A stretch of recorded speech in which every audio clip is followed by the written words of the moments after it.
Hai teman-teman, selamat datang kembali di channel aku, Nur Ismaya. Gimana kabarnya hari ini? Semoga teman-teman dalam keadaan sehat selalu ya.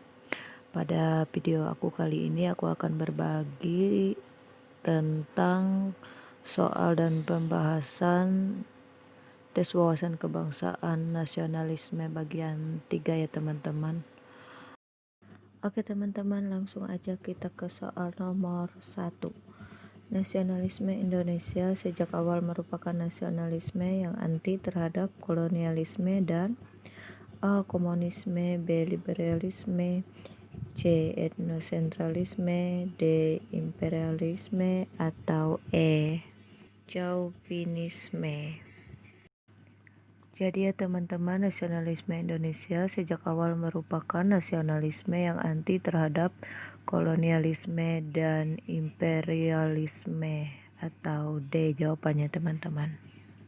Soal selanjutnya nomor 2, prinsip-prinsip nasionalisme menjadi konstruksi kesatuan bangsa Indonesia yang dibangun berdasarkan konsep A. Pancasila, B. Republik, C. Bhinneka Tunggal Ika, D. NKRI, atau E. Wawasan Nusantara.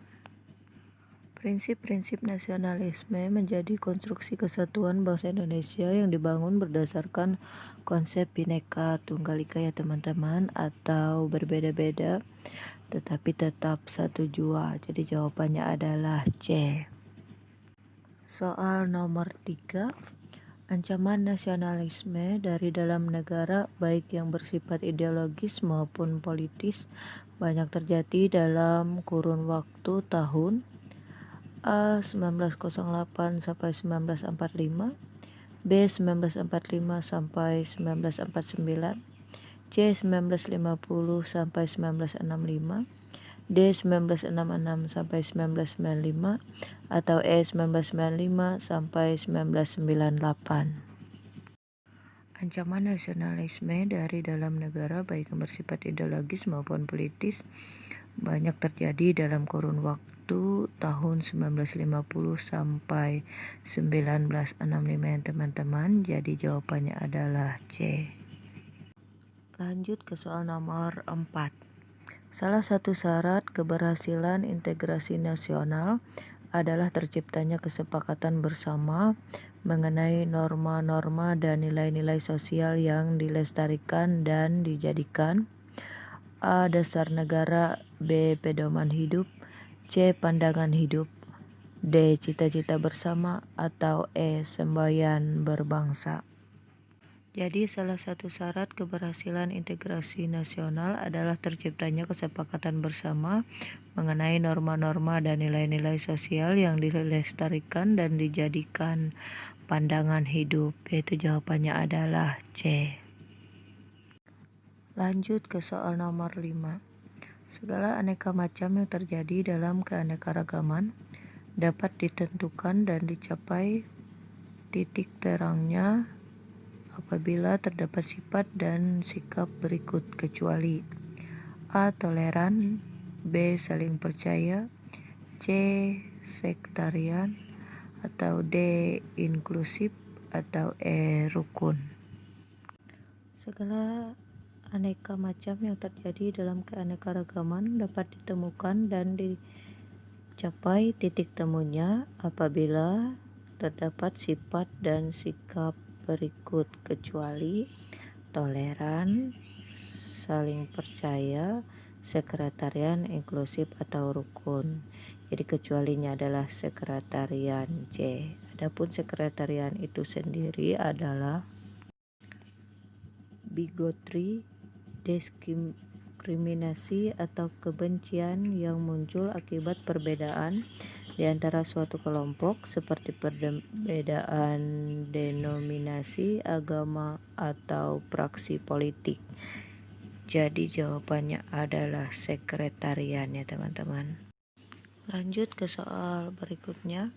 Nasionalisme di mana negara memperoleh kebenaran politik dari budaya asal atau etnis sebuah masyarakat merupakan nasionalisme bentuk A. kewarganegaraan, B. budaya, C. etnis, D. identitas, atau E. organik. Nasionalisme di mana negara memperoleh kebenaran politik dari budaya asal atau etnis sebuah masyarakat merupakan nasionalisme bentuk etnis.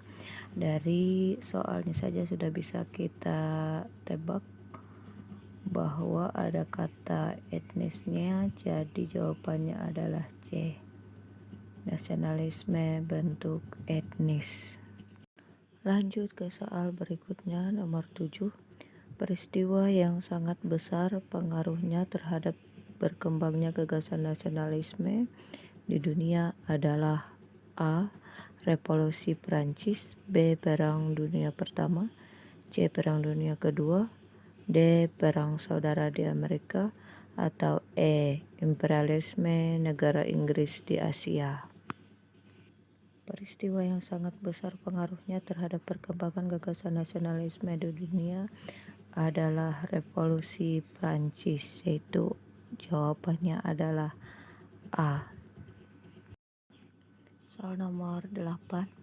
Nasionalisme dapat dibedakan ke dalam bentuk berikut kecuali A. Nasionalisme sipil, B. Nasionalisme etnis, C. Nasionalisme romantik, D. Nasionalisme sosial, atau E. Nasionalisme budaya. Nasionalisme dapat dibedakan ke dalam bentuk-bentuk seperti nasionalisme sipil, nasionalisme etnis, nasionalisme romantik, dan nasionalisme budaya. Jadi yang bukan bentuk nasionalisme adalah D. Nasionalisme sosial. Soal selanjutnya nomor 9. Dengan kondisi masyarakat yang majemuk di Indonesia, nasionalisme Indonesia menjadi paham yang bersifat A. Integral, B. Liberal, C. Analog, D. Individu, atau E. Homolog. Dengan kondisi masyarakat yang majemuk di Indonesia, nasionalisme Indonesia menjadi paham yang bersifat A. Integral. Adapun integral itu sendiri atau nasionalisme integral itu sendiri adalah ideologi yang menyatakan bahwa sebuah bangsa adalah suatu kesatuan organik.